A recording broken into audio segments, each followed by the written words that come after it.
From Recorded Future News and PRX, this is Click Here.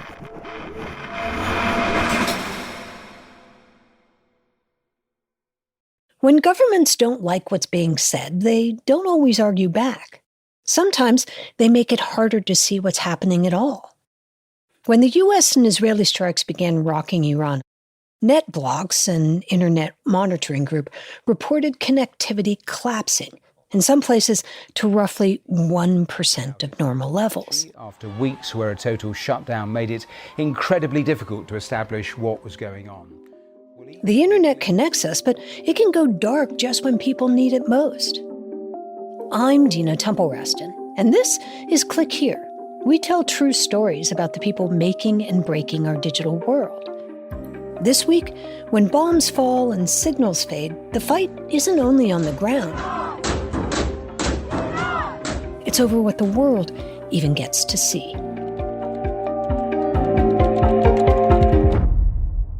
Stay with us.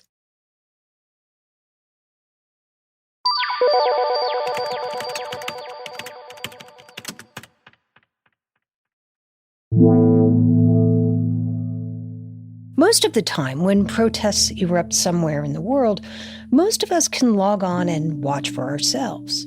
Phone videos, live streams, clips that circle the globe within minutes. But when protests erupted across Iran late last year, there was almost nothing to see. No sustained live streams, no steady flow of cell phone videos, no single image you could point to and say, this is what's happening. And into that silence, the government stepped forward with its own version of events, making claims like, we're not shooting at protesters, foreign agitators are.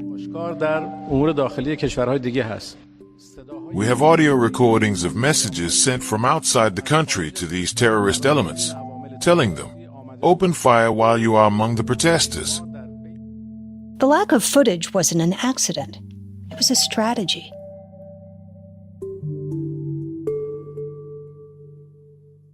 This is the second time in 3 years Iran has faced nationwide protests. The first time, in 2022, the government didn't shut off the internet completely. Instead, it just slowed it down. Mobile data crawled. Even simple calls became difficult. We felt that for ourselves when we tried to reach a source in Tehran back then.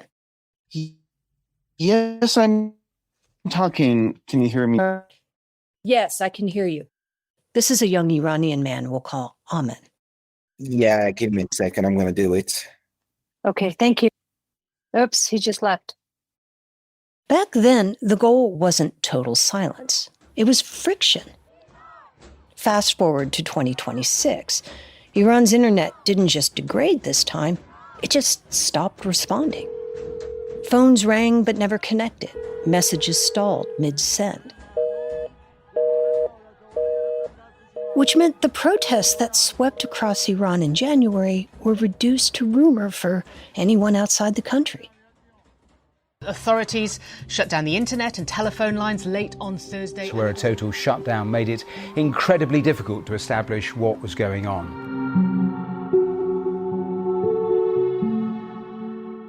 For people inside Iran, the blackout didn't just hide events from the outside world. It made it difficult for people inside the country to understand what was happening around them. And then the crisis escalated. Israeli and American airstrikes began in late February, hitting targets across the country. And at that moment, when information mattered most, Iran's network was already flatlining, down to just 1% of normal levels, according to NetBlocks, a global internet monitor. In other words, a country of nearly 90 million people was suddenly navigating protests, war, and political upheaval almost completely in the dark. And while President Trump called on Iranians to rise up, I say tonight that the hour of your freedom is at hand. When we are finished, take over your government. It will be yours to take. That's a complicated thing to do when the internet has vanished. How do you organize if messages won't send, if platforms won't load, and even landlines can't be counted on?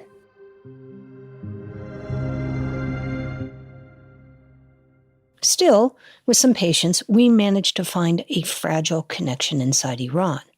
A man in Tehran who agreed to describe what he's seeing around him. For safety, he asked us to use the name Besad.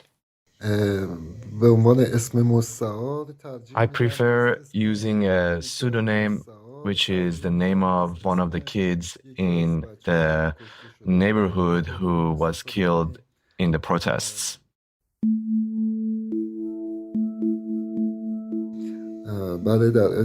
I have been present at every protest that took place in the last 30 years, both as a protester and later as a social journalist. I try to be a witness to history and document what took place. Now, as bombs fall across the country, Bezad says Iranians are living through a version of events the outside world can barely see. News strikes across Tehran tonight as the U.S.-Israeli war on Iran is expanding. What you can observe looking out of the window are places that have been hit at various distances, sometimes smoke or debris, and sometimes clear skies. It really depends on what time of day. The majority of people are at home. Fewer people have left Tehran, unlike Israel's 12-day war, mostly because we are in the middle of winter. People are not going out unless they have to, but we are coming up on Nowruz, so people have things to do. Nowruz is the Persian New Year, and Eid marks the end of Ramadan, big holidays where families come together. A lot of people are trying to still have some form of normalcy while handling the daily chores. After the recent bombing, I decided to go to work today because we need to earn a living. The economy has to move forward, especially making ends meet. Reliable information is scarce, which during a war means it's hard to know when airstrikes have happened or where new bombings might occur. Israel has sent evacuation alerts via text, but human rights groups say many Iranians never receive them because the networks are down. Even big news, like the death of Iran's supreme leader, travels really slowly. Many people spread the word through word of mouth, through phone conversations with relatives and friends. People who had access to satellite networks were getting outside information, but many ordinary citizens had doubts that it had actually happened. Eventually, state media confirmed it.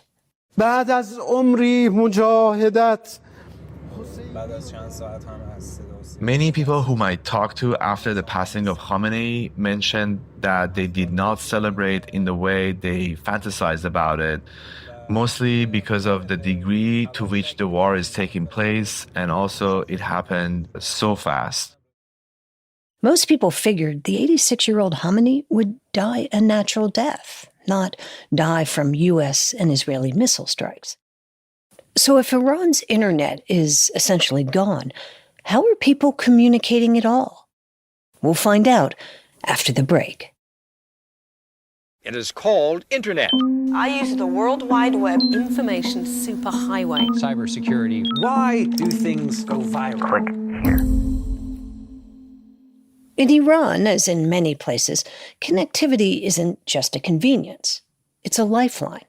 So when the state cuts the internet, Iranians are forced to find other ways to communicate and stay informed. To understand how they do that, we turn to this guy. I am Ahmad Ahmadian. I'm originally Iranian, and currently I'm living in Los Angeles, and I'm the executive director of Holistic Resilience. His nonprofit works on ways to keep people connected, even during internet shutdowns. And he says the videos and updates that have made their way out of Iran were made possible by workarounds put in place years ago. Back in 2022, when demonstrators took to the streets, the Iranian government throttled the internet. But it didn't just affect protesters. It affected everyone.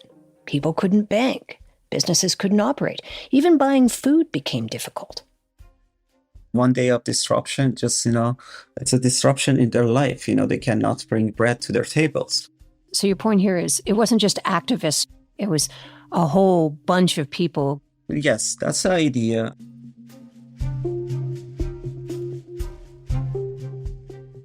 In places shaped by sanctions and scarcity, people tend to get inventive. When something disappears, they find another way. So when the internet began vanishing back in 2022, many Iranians turned to something else: Starlink. Satellite internet controlled not by Tehran, but by an American company. The government in Iran banned it almost immediately. People caught using it risk arrest, sometimes worse. But that didn't stop demand. Smuggling Starlink terminals quickly became a booming business. They arrived tucked inside boxes with iPhones and Xboxes, just another piece of contraband technology. There is a demand in Iran. There is a market building around this. Another shutdown could happen. A lot of people, their lifeline is depending on Starlink. So you kind of call your electronics guy, and this is just another thing that you ask him for. Is that right? Exactly, yes. Over time, the trickle became a pipeline. Researchers estimate thousands of Starlink terminals have made their way into Iran in just the past year. And Ahmad says that by most accounts, many of those connections are still working, even now, during the war. But hiding the hardware that makes this possible is a lot harder. If you think about it, a Wi-Fi router is pretty easy to hide. You can just tuck it into a closet. But a satellite dish, that's different. It has to sit outdoors. It has to face the skies, so it announces itself. So Iranians got creative and learned how to disguise it. How to hide it as a solar panel, like, using DIY methods. They take the satellite dishes and make them look like solar panels, something no one thinks twice about seeing on a roof. Which means something designed to collect sunlight now quietly is collecting signal instead.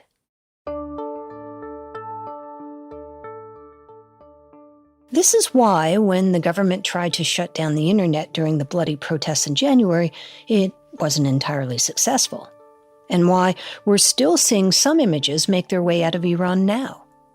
Ahmad still remembers sitting in his apartment in LA when the first video broke through, proof that the satellite connections were doing what they were supposed to do. It was a protest in Tehran, in one neighborhood in east of Tehran, that was sent by a friend of mine over Telegram, that I saw the videos that like massive number of people are in the streets. I saw like old people, kids, the young people, women, men. I mean, I laughed. I just, I had this glorious moment seeing that the Ayatollah was not successful in keeping people in dark. Because once images escape, the story no longer belongs only to the state. And even now, as connectivity hovers near zero, a few videos still surface, like people cheering from rooftops when the regime confirmed the supreme leader's death. Or a pro-government crowd chanting.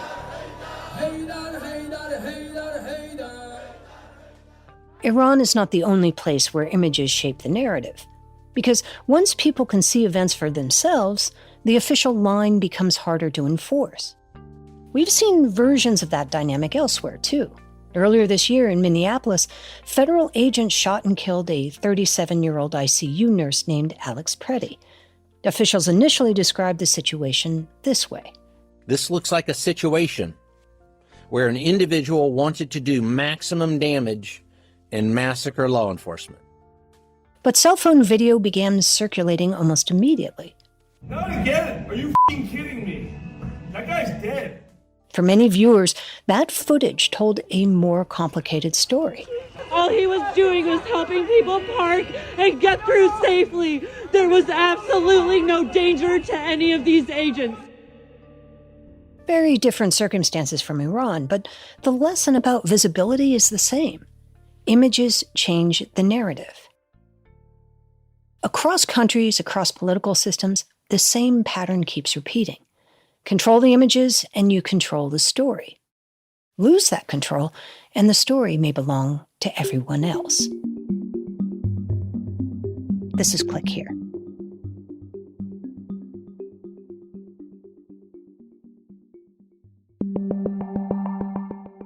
Here are some of the top tech stories making news this week. It's Tuesday, March 10th. First, the cloud, and what happens when war reaches out and touches it. Amazon says drone strikes hit 3 of its data centers in the region. The attack damaged buildings and disrupted power, and Amazon says operations are significantly impaired. Iran launched drone strikes that hit Amazon data centers in the Gulf. The drones hit 2 Amazon Web Services facilities in the United Arab Emirates and another in Bahrain, disrupting business across the region. The strikes came after U.S. and Israeli attacks killed Iran's supreme leader and more than 1,000 Iranian civilians, according to U.S.-based human rights activist news agency. Iran responded by targeting airports, hotels, oil structure, and now the cloud. Amazon says the drones damaged buildings, knocked out power, and triggered fire suppression systems inside the facilities. The company hasn't said whether any employees were hurt. Amazon is advising customers to back up their critical data because the cloud isn't just software. It's buildings, servers, power lines, and now targets. Next up, China's latest plan to win the tech race. China will outline how it plans to push forward in the technological race with the West and capitalize on high-profile breakthroughs in artificial intelligence, space, and robotics. Beijing just released a new 5-year plan, a 141-page blueprint for economic growth. The last plan focused on self-sufficiency. This one goes a little further. China wants to accelerate development in artificial intelligence and emerging technologies, and the plan calls for deploying robots and AI agents to address labor shortages. It also increases investment in quantum computing, 6G networks, and the so-called embodied AI, the technology that powers humanoid robots. Chinese officials also say they want breakthroughs in nuclear fusion, but the plan faces real obstacles. Among other things, China's workforce is aging, domestic consumption remains weak, and the country still depends heavily on foreign technology, especially American chips and aircraft. Still, Beijing sees today's global turbulence as an opening, an opportunity not just to catch up to the United States in technology, but to even surpass it. Next, the cyber front of the war in the Middle East. U.S. financial firms are on a heightened alert over potential Iran-linked cyber attacks. As the conflict intensifies, America's banks are watching for cyber attacks. Security teams across the financial sector say they're monitoring networks and coordinating closely with the U.S. government. U.S. intelligence officials warn that Iran-aligned hacktivists could launch small-scale cyber attacks against American networks, and that could include distributed denial-of-service attacks, or DDoS attacks. They aren't that hard to do, and they overwhelm servers and slow down websites. Iran-linked hackers have done this before. In 2011, attackers targeted nearly 50 financial institutions, and those attacks ran for more than a year, repeatedly knocking bank websites offline and blocking customers from accessing their accounts. Which is why banks are watching so closely now, because in modern conflict, missiles aren't the only things that fly. Sometimes the first strikes arrive in packets. And finally, Hollywood meets artificial intelligence. There's a lot of skepticism around what is AI, how does it actually help filmmaking? Interpositive is a tool that's designed to solve the specific problems that I'd encountered as a filmmaker that connect you more to the filmmaking. Netflix has acquired Interpositive, an AI-powered filmmaking company founded by actor and director Ben Affleck. The deal signals a major step for the streaming giant as it pushes artificial intelligence deeper into the production process. As part of the agreement, Affleck has joined Netflix as a senior advisor. Interpositive built its AI model around the fundamentals of filmmaking, editing, shot selection, and post-production workflows. The goal? Streamline the editing process and give filmmakers more flexibility in the cutting room. Affleck says the system includes built-in safeguards to prevent the AI from altering actor performances or overriding creative decisions. He says the final choices will still belong to human filmmakers. The announcement comes at a tense moment in Hollywood. Writers, actors, and directors have all raised alarms about how studios might use AI. Netflix and Affleck say the goal is different, not to replace artists, but to give them new tools. Though in Hollywood, as in tech, new tools often change the story.